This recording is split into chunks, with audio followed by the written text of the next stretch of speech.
One of the nice things that we've enjoyed here in Texas is quite a revolution of craft beer.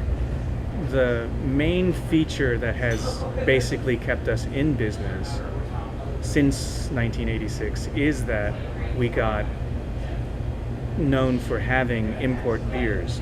And as soon as folks figured that out, and since again we are right along the interstate, people literally whip in to get their import beers.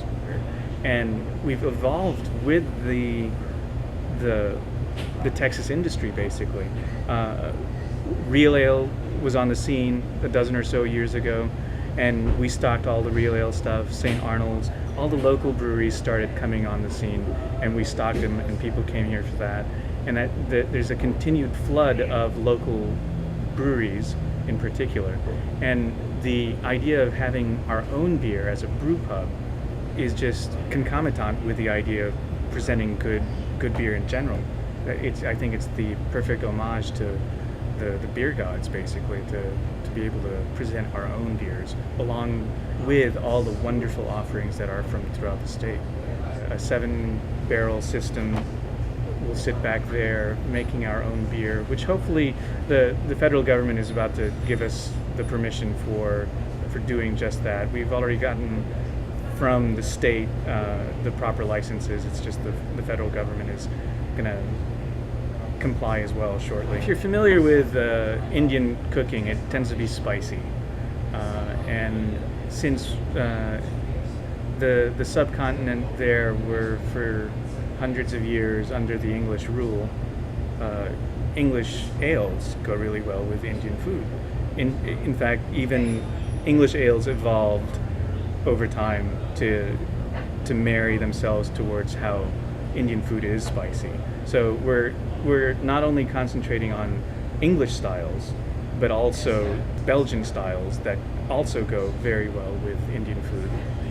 Both of the styles are fairly well represented in the Texas industry right now, but we're going to add ingredients that literally marry themselves towards what our offerings are on our menu.